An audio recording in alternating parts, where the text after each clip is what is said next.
লোকসভা নিৰ্বাচনৰ প্ৰাক মুহূৰ্তত ভোট বৰ্জনৰ সিদ্ধান্ত গ্ৰহণ কৰিছে চিপাঝাৰ সমষ্টিৰ এটা অঞ্চলৰ ৰাইজে। চিপাঝাৰ সমষ্টিৰ লোকৰাই পঞ্চায়তৰ অধীনৰ গোপালপুৰৰ এটা পথত আমি উপস্থিত আছোঁ। দীপিলা দুমুনিচকী পথ সংযোগী ননাই নদীৰ মথাউৰিলৈকে এই প্ৰায় 1.5 কিলোমিটাৰ দৈৰ্ঘ্যৰ যি পথ আছে, পূৰ্বৰে পৰাই এই পথটি কেঁচা। বিগত বৰ্ষৰ বানত এই পথটিৰ এই অংশটো পানীয়ে ছিগি নিছিল। তেতিয়াৰ পৰাই ৰাইজে বাঁহেৰে এখন দলং ইয়াতে নিৰ্মাণ কৰিছিল অহা যোৱাৰ বাবে।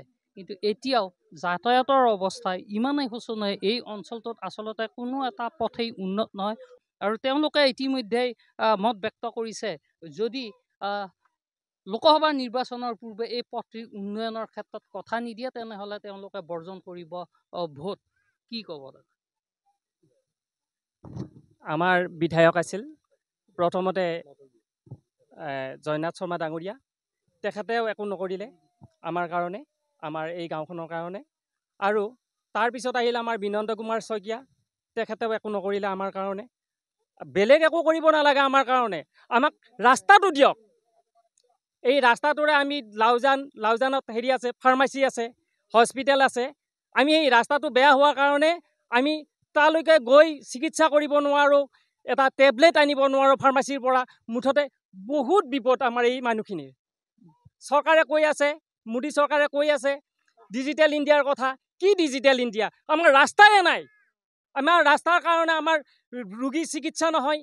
মুঠতে বহুত অসুবিধাৰ সন্মুখীন হৈছোঁ আমাৰ ৰাইজ। সেয়ে হিমন্ত শৰ্মা ডাঙৰীয়াকো আমি অনুৰোধ জনাওঁ, তেখেতে যেন আমাক এই ৰাস্তাটোৰ যদি ভালদৰে আমাৰ নহয়, তেতিয়াহ'লে আমাৰ বহুত অসুবিধাৰ সন্মুখীন হ'ব ৰাইজ। এই ঠাইখিনি যিসমূহ গাঁৱে ভূঞে আমি পথ দেখিছোঁ, সম্পূৰ্ণ কেঁচা অৱস্থাতে আছে, যাতায়াতৰ শোচনীয়, বাৰিষাটো হয়, গোটেই শোচনীয়। আমাৰ এইখিনি কোনো ৰাস্তা নাই, কোনো ৰাস্তাৰ কোনো কামেই নকৰে, উন্নয়নমূলক কামেই নকৰে। ইয়াতে যিবিলাক আমাৰ ব্লকত পইচা আহে, পঞ্চায়তত পইচা আহে, এই পইচাবিলাক কোনে খায়? কি কৰিছে চৰকাৰে? এইবিলাক চাব লাগে অলপ। চৰকাৰে আজি কৈছে ডিজিটেল ইণ্ডিয়া, দালালবিলাক আমি টিভিত দেখি পাইছোঁ, দালালবিলাক জেলত লৈ গৈছে, ক'ৰবাত লৈ গৈছে। কিন্তু এইবিলাকৰ বিষয়ে তেওঁলোকে কি হেৰি নকৰে? আমি বহুত কেইজনক, দিলীপ শইকীয়া ছাৰে কৈছে মই অতি কম সময়ত ৰাস্তাটো কৰি দিম। আমাৰ পৰমানন্দ ৰাজবংশীয়ে কৈছে কম সময়ত আমি ৰাস্তাটো কৰি দিম। কিন্তু আজিলৈকে তেওঁলোকৰ কাণ সাৰেই নাই। ইলেকশ্যনৰ দিনা আমি এই ৰাস্তা দি কেনেকৈ যাম? গতিকে আমি ইলেকশ্যন বৰ্জন কৰাটো খাটাং। গতিকে ইলেকশ্যনৰ পূৰ্বে যদি আমাক এই ৰাস্তাটো ঠিক কৰি নিদিয়ে মুখ্যমন্ত্ৰী মহোদয়ে, তেনেহ'লে আমি ইলেকশ্যন বৰ্জন কৰিম। এইটো একদম হয়তো আমি প্ৰচাৰ অভিযানো হয়তো চলাব নিদিব পাৰোঁ।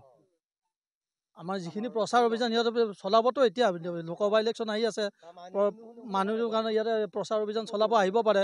হয়তো আমাৰ যদি কম দিনৰ ভিতৰত আমি কিবা এটা সিদ্ধান্ত নাপাওঁ, তেতিয়াহ'লে হয়তো আমাৰ সেইটো সিদ্ধান্ত ল'ব লাগিব।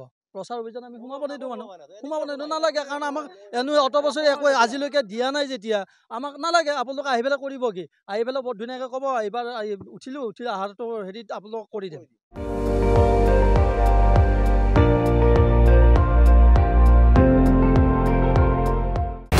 আপুনি চাই আছে ND24, সৰ্বশ্ৰেষ্ঠ নহয়, সৰ্বোত্তমৰ দৌৰ।